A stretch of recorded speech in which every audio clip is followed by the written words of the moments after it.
Elon Lightspeed Engine. Elon Musk and NASA have finally announced their new rocket called the Lightspeed Engine, which actually defies physics and could take us to Mars in weeks instead of months. They're now testing it on their new spaceship called the Interplanetary Transport System. Watch today's video to the very end to find what the speed engine actually is, how it works, and why it could be such a game changer in space travel. The mission: to design an in-house disruptive engine that would cut launch costs. The target: $5 million. NASA calls it a breakthrough, and Elon Musk calls it awesome. Why? Because a small team of engineers at NASA just tested what is being called a new type of rocket engine that can operate much more efficiently than anything currently on Earth. And if you're thinking, how does one top something like that? Well, what if we told you that there are plans to make it even better? Much better. Basically, NASA has just successfully test-fired a new type of engine that promises to make space travel cheaper and faster. Currently, most commercial and military rockets use chemical fuels, which have to be pre-made on Earth and then loaded into rocket boosters prior to launch. Not only is this expensive and extremely complex, but it also limits how much weight can be lifted off of Earth's surface. The new experimental engine? It runs on an alternative form of fuel, electricity, the kind you plug into your wall socket. It might sound crazy at first, but when you consider that 95% of everything you do in life involves using electricity at some point, from running your vacuum cleaner to flipping on a light switch, it doesn't seem so far-fetched anymore. The RAPTOR rocket. In September, Musk and a team of scientists at NASA announced their design for a revolutionary rocket they called the RAPTOR. It can withstand more than 500,000 pounds of thrust and run on liquid methane rather than traditional kerosene, meaning it would produce 30% less carbon dioxide emissions. But to make its way into space, engineers first need to successfully demonstrate that it works here on Earth. We're hopeful that we'll be able to do short flights, sort of up and down flights, probably sometime in the first half of next year, Steve Jurczyk, Associate Administrator for NASA's Space Technology Mission Directorate, told Mashable in an interview. But what are they building? Basically, it's a giant super heavy lift launch vehicle and booster rocket combo capable of lifting 170 metric tons into low Earth orbit. To put that in perspective, FALCON Heavy, SpaceX's newly operational heavy-lift rocket, is capable of lifting 54 metric tons. That means a single RAPTOR engine could potentially replace all three first-stage Merlin engines used on today's Falcon 9 launch vehicle. The RAPTOR is also different from most traditional rockets in that it will run on liquid methane rather than kerosene, which has been used since the 1950s. Methane is cleaner and easier to produce than traditional rocket fuel, but also extremely difficult to handle.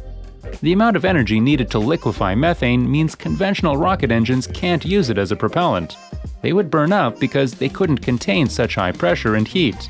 But SpaceX seems poised to figure out how to harness that power with RAPTOR. The experimental engine generates a whopping 420,000 pounds of thrust using methane as fuel and liquid oxygen, or LOX, as an oxidizer, exceeding the current US. Where does the power come from? The EM drive produces thrust by bouncing microwaves back and forth inside a closed chamber. The electromagnetic fields that result from these back and forths also produce an equal and opposite reaction, causing acceleration in one direction. In order to power it, you need to use solar energy or some other kind of outside energy supply, which could be another spacecraft, like a satellite, or even a ground station receiving radio waves. But so far, experiments with systems like these have been unable to create enough force to overcome drag, the slowing force created by friction between air molecules as an object moves through them, or make any meaningful changes in trajectory. The EM drive is a controversial device. It goes against Newton's third law, which states that everything must have an equal and opposite reaction. So, if you fire something out of a rocket ship, there'll be something propelling it in another direction, even if it's just air molecules bouncing off that thing when it leaves. The EM drive doesn't do that. It only produces thrust in one direction. How it actually works. Elon Musk is taking science fiction a step closer to reality. His company, SpaceX, says it has created a thruster system that defies physics and has successfully tested it.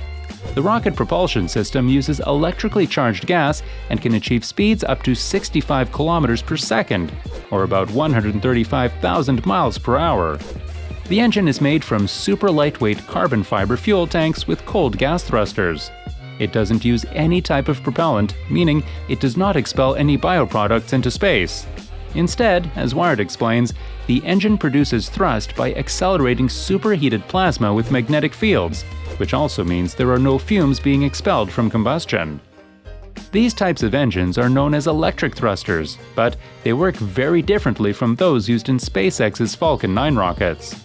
These thrusters create thrust by propelling pressurized gas, whereas electric ones produce a charged plasma that emits ions to push a craft forward. The electric engine developed by SpaceX is reportedly more powerful than conventional gridded ion thrusters and could power manned missions to Mars and beyond. It could also cut down on travel time for spacebound cargo because it requires less propellant, which can be expensive to launch into orbit. The technology is still being tested, and further development is needed before it will be ready for spaceflight. It has been submitted for peer review, and NASA experts think it has potential, at least on paper. Can we really travel in space at such high speeds? Some say it's impossible to travel at high speeds through space, but that hasn't stopped Elon Musk from claiming he can do it. His idea is to create a light-speed engine that will take us to Mars in just 70 days. Such an engine defies physics and would mean traveling faster than 180,600 miles per second. But why has he chosen to do it? Why did NASA choose him to fund his idea? And if Elon can pull off what he claims is possible, what could we accomplish in space? To answer these questions, let's examine how light-speed engines work. There are a few ways that we could travel at light speed, but first, we need to understand how light works. As it travels through space, every atom in its path interacts with it. This slows it down and even stops it completely if there's no matter around to pass through. Because of these interactions, light has a maximum velocity of 186,000 miles per second, meaning that's as fast as it can go through empty space. Since nothing can travel faster than light without breaking physics rules, if we want to catch up with a distant star in our lifetime, we have to find another way to get there besides traveling directly towards it. What this means for us? Musk's engine represents a huge leap in mankind's capability to traverse space and a massive point of progress for humanity. The technology could revolutionize our ability to travel among other planets, explore deeper parts of our solar system, and even leave our galaxy. If successful, Elon Musk will go down in history as not only one of Silicon Valley's most popular figures, but also as a giant among scientists and engineers alike. This is definitely an exciting time to be alive. But what exactly is it? How does it work? To get answers to these questions and more, here are a few important things to know about Elon Musk's engine: what it is, how it works, and why it's been so hard for others to achieve before now. The technology behind hyperspeed travel has existed for quite some time, but had always seemed something of a pipe dream. In order to travel faster than light, something scientists refer to as superluminal speed, you need a way to dramatically increase an object's velocity through space. Though physicists have known for years that you can only travel faster than light using a wormhole or warp drive, neither of these has ever been achieved by humans. Even with top minds across multiple fields focused on the issue, our most advanced technology still couldn't achieve those speeds. We knew what we needed, but just couldn't figure out how to make it work. But now we might have a way to get there. The ramifications of Musk's new engine could be huge, not only for space exploration, but also here on Earth as well. With that, we come to the end of this video. Consider subscribing to join in on all the future fun.